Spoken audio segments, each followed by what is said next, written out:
How to read a Magic the Gathering card. In my opinion, one of the key features that has made Magic the Gathering so successful over the last 30 plus years is that the system is robust enough that the designers at Wizards of the Coast can add something entirely new to the game, and if you know how to read a Magic the Gathering card, you will be able to read and understand how the new thing works once you understand the basic qualities it shares with pre-existing things and what new rules are being added to the game to accommodate the new thing. This episode, we are going to read the card Kaito Dancing Shadow and discuss the first real new card type that was added to Magic the Gathering since its inception, Planeswalker. I suspect at least some of you are about to remind me that Kindred, formerly Tribal, was the first new card type. While I'm pretty sure that this is true, that card type was really just a way to be able to put creature types on non-creature cards and scare designers into putting the phrase Goblin Creature card in the rules text instead of Goblin card. This is a Tarmogoyf for no particular reason. There are many qualities of our example card that we can already recognize and understand from previous discussions. This card is named Kaito Dancing Shadow. The casting cost for the spell this card represents is 1 blue mana, 1 black mana, and 2 generic mana, which can be mana of any type. The total number of mana in this card's casting cost is 4, so the mana value of this card is 4. The colors of this card, and the spell it represents, are blue and black, because those are the colors that appear in its casting cost. And there are no other indicators on the card modifying this. The color identity of this card is also blue and black, because those are the only colors appearing on it. As usual, we have the artist, trademark, and copyright notice. From the set symbol, and 1 in the footer, we know that this card is from the set Phyrexia All Will Be One. From the gold color of the set symbol and the R in the footer, we know that this card is rare. We also see the collector number for this card indicates this is card 204 out of 271 regular printing cards in the Phyrexia All Will Be One set. This card's type line is Legendary Planeswalker Kaito. We've already covered the Legendary Super type in previous episodes, and I've already mentioned Planeswalker is a card type. I'll come back to Kaito in a bit, but for now, I'll just mention that this subtype is a Planeswalker type. Oh, also, this particular printing of Kaito Dancing Shadow is English. As well as a card type, Planeswalker can be thought of as a spell type and a permanent type in the sense that a Planeswalker card with a casting cost can be cast to the stack as a Planeswalker spell that will resolve by it entering the battlefield, and that when it enters the battlefield, it does so as a Planeswalker permanent. Once a Planeswalker is on the battlefield, it shares many of the same qualities as other permanents like lands or artifacts. A Planeswalker can be destroyed, exiled, returned to hand, etc. by other game effects, and if it moves from the battlefield to any zone, it is treated as a card again once it arrives. Alright, so we already had a number of permanent types before, some with distinct rules relevancy like land or creature, and some that were just different flavors of object on the battlefield, like artifact and enchantment. Did Planeswalker cards add something explicitly new to the game rules? Before I answer that, it is worth touching on the lore aspects of the entities Planeswalker cards represent in the Magic multiverse. While there is some variety in the specific expression, the general idea is that Planeswalkers are some of the most powerful wielders of magic in the multiverse, and are able to use this power to pass through the blind eternities and visit the various planes of the multiverse. Depending on how you look at it, and depending on how Wizards of the Coast has decided to talk about it most recently, you, the character with a library of spells collected from across the same planes and connections formed with various mana-producing lands from across the multiverse, represented by your deck, are playing the part of a Planeswalker, or, at the very least, a spell slinger powerful enough to compete on their level for whatever 20 life and 60 cards represent in multiverse. So, if you are a Planeswalker, or at least Planeswalker adjacent being, what does it mean to summon and control a Planeswalker? Well, that brings us to the first new feature of the Planeswalker cards, Loyalty. Planeswalker cards have a loyalty value printed in the bottom right. The loyalty of this card is 3, because its printed loyalty number is 3. When a Planeswalker enters the battlefield, it does so with as many loyalty counters on it as the printed loyalty. What is a loyalty counter? Well, at their core, loyalty counters behave much like any other named counter with no explicit meaning outside of what effects in play define. But in the case of loyalty counters, unlike say brick or growth counters, there are effects baked into the rules for Planeswalker cards, like the enters the battlefield with a number of loyalty counters on it equal to its printed loyalty number bit, in addition to those explicitly on cards. The loyalty of a Planeswalker on the battlefield is equal to the number of loyalty counters on that Planeswalker, but the loyalty of a Planeswalker card or object in any other zone is the printed loyalty number. Once a Planeswalker is on the battlefield under your control, it is treated, in at least a few ways, as another player having joined your side in the fight. In fact, when Planeswalker cards were initially introduced, any effects that could target a player could also target a Planeswalker because, at the time, players were considered Planeswalkers in the game's lore. In the time since, any card text that previously just said target player, but was meant to include Planeswalkers, has been oracled to say target player or Planeswalker, or otherwise modified to include both types of game object with phrasing like any target. Of particular note, Planeswalkers can be the target of attacks during the declare attacker step. I believe the way this works in the rules is that there is a rule in the Planeswalker section of the comprehensive rules that says Planeswalkers can be attacked. When a Planeswalker on the battlefield is dealt an amount of damage,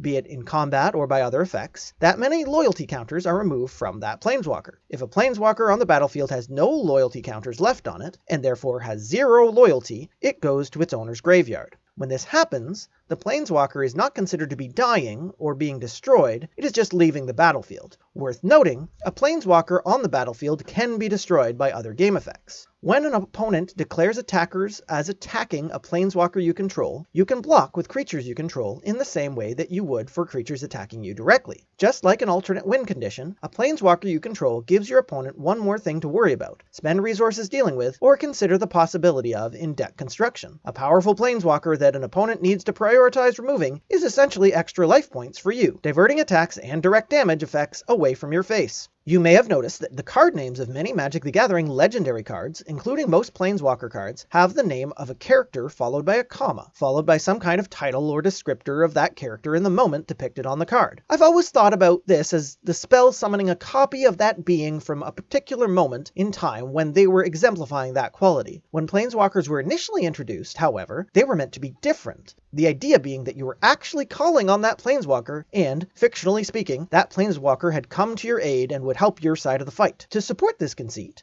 there was a Planeswalker uniqueness rule that applied something similar to the Legend rule to any Planeswalkers you controlled that shared a Planeswalker type. For example, at that time, you could only have one Jace Planeswalker on the battlefield under your control, even if they were differently named Jace Planeswalkers. Now that the Planeswalker uniqueness rule no longer exists, all Planeswalkers have been oracled to be legendary, and Planeswalker types serve a similar function to creature types in that you might have effect clauses that check if you are controlling a Planeswalker with a specific Planeswalker type, or effects that interact with Planeswalkers with specific Planeswalker types. That said, when it says Kaito in the rules text on this card, it's just a shorthand for the name of the card, not an indication that you can apply this effect to any Kaito Planeswalker you control. Eliminating the Planeswalker uniqueness rule also means that the Planeswalker subtype can now be used flavorfully, allowing Wizards of the Coast to print the Wanderer without a Planeswalker type, or Lampshade that Professor Onyx was very obviously just Liliana in disguise. Planeswalker cards, like any other permanent spell card, can have on-cast effects, enter the battlefield effects, ongoing or triggered effects, etc. Kaito Dancing Shadow has the ability, whenever one or more creatures you control deal combat damage to a player, you may return one of them to its owner's hand. If you do, you may activate Loyalty Abilities on Kaito twice this turn rather than only once. You should recognize this as a triggered ability, because it starts with the word whenever. The phrasing, one or more, is used for cases when multiple events could occur simultaneously, and the rules text wants you to treat simultaneous events as a single trigger. As it happens, once combat damage has been assigned for a particular combat damage step, all of the damage is applied simultaneously. This means that when the card says, one or more creatures you control deal combat damage to a player, it means you will only get one trigger per player no matter how many creatures you hit them with in a combat damage step. That said, if one of your attacking creatures has an ability, like Double Strike, which allows it to deal damage in multiple combat damage steps on a turn, or your creatures manage to deal combat damage to multiple opponents, each separate instance of one or more creatures you control dealing combat damage to a player will cause the triggered effect to go onto the stack. When the ability says you may return one of them to its owner's hand, it is referring to any of the creatures that triggered the ability, namely, the creatures you control that have dealt combat damage to a player. When the ability says if you do, it is referring to you choosing to return one of those creatures to your hand and being able to complete this action. Worth noting, a token permanent can successfully be returned to your hand, it just ceases to exist once it arrives there. We'll have to come back to this ability, because I am going to have to explain how loyalty abilities work in order to explain what you may activate loyalty abilities of Kaito twice this turn rather than only once means. Along with Planeswalkers, a new class of activated ability called loyalty abilities were introduced. Basically, loyalty abilities have a cost represented by a positive positive or negative number, or 0, and a player can activate one loyalty ability on each permanent on the battlefield under their control once at sorcery speed during their turn. The number and the cost is how many loyalty counters need to be added to, or removed from, that permanent to activate the ability. So a negative loyalty ability of a permanent cannot be activated unless that permanent has at least that many loyalty counters on it. Do note that this once per turn restriction is tied to the permanent, not the player. But I suppose that would only be relevant if a game effect had allowed a player to activate a loyalty ability at instant speed. Since a Planeswalker is sent to the graveyard when it has 0 loyalty counters on it, if you were to activate a -2 loyalty ability while a Planeswalker had only 2 loyalty counters on it, the effect of the ability would go onto the stack, but the Planeswalker would be sent to the graveyard as a state-based action before it resolved. When Kaito Dancing Shadow's first ability says, "You may activate loyalty abilities of Kaito twice this turn rather than only once," this is modifying the restriction on how many times you can activate this permanent's loyalty abilities on a turn from 1 to 2. Worth noting, this card has been worded very carefully to ensure that this effect changes the maximum number of times a loyalty ability can be activated on this Planeswalker to 2, rather than letting you activate the ability an additional time. This means that, while this effect can trigger multiple times in a turn, and you may be able to return creatures you control to hand each time, you will not get more loyalty ability activations each time you do in a turn. It just becomes 2 multiple times. This is the point of the video where I mentioned that reading the card doesn't always explain the card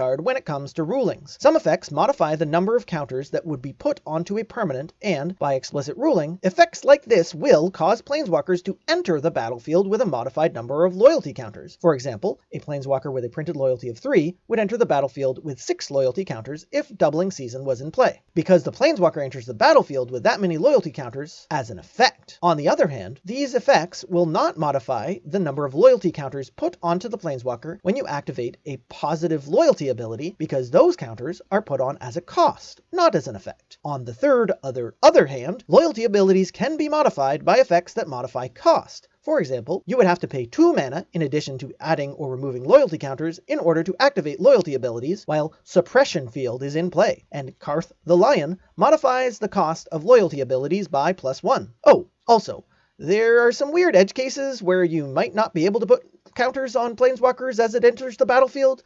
Maybe because Solemnity and Mycosynth Lattice or Enchanted Evening are in play. I'm pretty sure it enters the battlefield with 0 loyalty and then goes straight to the graveyard. But if it comes up, you should probably call a judge, just to be safe. One more thing about loyalty abilities in general before we move on to the actual loyalty abilities on this card. You may have noticed that I used the term permanent and not Planeswalker a few times in the last few paragraphs. One reason is that loyalty abilities on Planeswalker permanents can still be activated if that permanent stops being a Planeswalker, perhaps due to the effect of Luxior Gyada's Gift. An interesting thing to note is that if you were to remove the last loyalty counter from a non-Planeswalker permanent, even one that had previously been a Planeswalker, it would not be sent to the graveyard. All that said, quite often effects that stop a permanent from being a Planeswalker also remove the loyalty abilities, even though the permanent will still have loyalty counters on it. This means that loyalty abilities only being on Planeswalker cards comes down to convention. While loyalty abilities are most often associated with Planeswalkers, this doesn't prevent Wizards of the Coast from putting them on any other type of permanent in the future. In fact, we technically already have some examples of non-Planeswalker cards with loyalty abilities printed on them, though only because they give Planeswalker additional loyalty abilities. Alright, let's look at Kaito Dancing Shadow's loyalty abilities. First up, we have +1. Up to 1 target creature can't attack or block until your next turn. Just like any other activated ability, we have a cost on the left side of the colon. In this case, the cost is to put 1 loyalty counter on this permanent. Once you've paid the cost, the effect, up to 1 target creature can't attack or block until your next turn, will go onto the stack. Worth noting, because this effect uses the phrase up to 1 target, this ability can still be activated and resolved even if there are no valid targets. Technically, the effect would fizzle if you selected 1 target when the effect was put on the stack, and that target is no longer valid when it comes time to resolve the effect, but this wouldn't really matter because you would have already put the loyalty counter on the card as a cost. It might also be worth mentioning that this effect doesn't specify that the target creature must be controlled by an opponent. So you could target one of your own creatures if, For example, an opponent has goaded a creature you don't want to attack with this turn. The second ability is 0, draw a card. A cost of 0 loyalty is the same idea as a cost of 0 mana. A player must explicitly choose to take the game action of activating the ability, but the cost of doing so is to put 0 loyalty counters on this permanent. Essentially, when you propose to activate a 0 mana cost spell or ability, or 0 loyalty cost ability, you will always be able to pay the cost. That said, the activation cost of a 0 loyalty cost ability can still be modified by other game effects like those on the aforementioned Suppression Field and Karth the Lion. The last ability is -2, create a 2/2 colorless drone artifact creature token with Death Touch, and when this creature leaves the battlefield, each opponent loses 2 life and you gain 2 life. The activation cost for this ability is to remove 2 loyalty counters from the permanent. As this is a negative loyalty cost, you will need to have at least 2 loyalty counters on Kaito Dancing Shadow in order to activate this loyalty ability. Also worth mentioning, the effect creates a creature token with a triggered ability that triggers when this creature leaves the battlefield. Once that creature token has been created,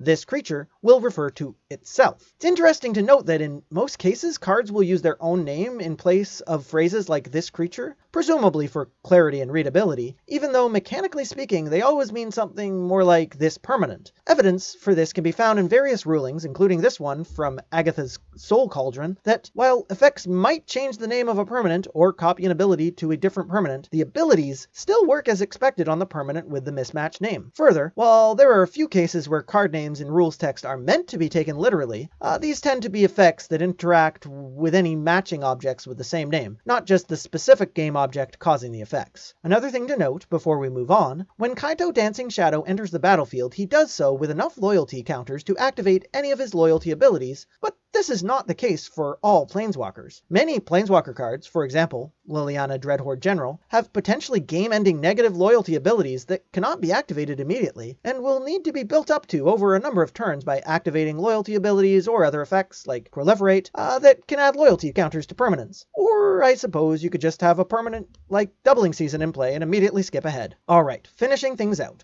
One more thing to notice here is that Planeswalker cards have their own special border, with a foil-like background that is tinted towards the color of the card up to 1 color, or gold for multicolor, and a frame style which matches the card's colors up to 2, with more than 2 being gold. While there might not be consensus among Magic the Gathering players as to whether the addition of Planeswalkers was good for the game, I think we can all agree that by building them from pre-existing mechanics, they were added to the game in a way that allowed them to blend elegantly into the ecosystem. Certain specific Planeswalkers are a different story, and looking at the length of the script I've just written, I suspect Planeswalkers might take some of the blame for opening the floodgates of card complexity. If you are watching these videos because you like the sound of my voice or the way I explain things, thanks! If you happen to actually want to learn to play Magic the Gathering, learning to read Magic the Gathering cards of all types is important but insufficient. I actually have a video idea about that, but since it doesn't exist at the time of recording, here's my How to Get into Magic the Gathering primer. If you have friends who play Magic the Gathering, ask them if they can teach you to play. If they suggest you start with Commander, ask them if you can start with Jumpstart first. Casual Commander with helpful opponents can be a nice way to learn the ropes, but having to worry about 4 players board states with a Commander and a 99 card deck can be a little overwhelming. Jumpstart boosters are 20 card boosters that you can shuffle 2 of together to make a ready-to-play 40 card deck. Getting more games in with a small selection of cards is, in my opinion, a better introduction to the game while you are trying to wrap your head around the basics. Another great way to get into Magic the Gathering would be to check in with your local game stores and ask if they have any events suitable for new players. If you aren't sure where to start, the Magic the Gathering Companion App will allow you to find local game stores in your area that run Magic the Gathering events. If you are looking to get started without having to spend money or interact with humans in person, it might be a good idea to get the Magic the Gathering Arena digital client, which is available for most platforms. Not only is it free to download, it also has built-in tutorials, documentation, and the option to play against the AI. It does have a bit of a steep learning curve compared to other digital card games, and its economy is a bit harsh, but it should be enough to allow you to get your head wrapped around the game. The next piece of advice might seem obvious, but once you've gotten to the point where you understand the fundamentals, I would recommend watching other people play and trying to understand what is going on. There are a number of options in this regard, but a few to get you started are Loading Ready Run's Friday Night Paper Fight, Tolarian Community College's Shuffle Up and Play, Magic the Gathering event coverage, and just about anyone streaming Magic the Gathering Arena. If you enjoyed this video, it would probably be a good idea to subscribe to my channel on YouTube. It has been over a year since I've made a how to read a Magic the Gathering card video, and I can't promise that the next one will happen any faster, but I also don't think I'm done making them. Subscribing, liking, sharing, and commenting will also tell me that this type of video is something that will make number go up, and number go up feel good. Also, check out my channel because I make other videos too. It's mostly been Magic the Gathering stuff recently, but there's also Minecraft, and sometimes I sing, or play nose flute, or talk, or whatever. Thanks so much for watching.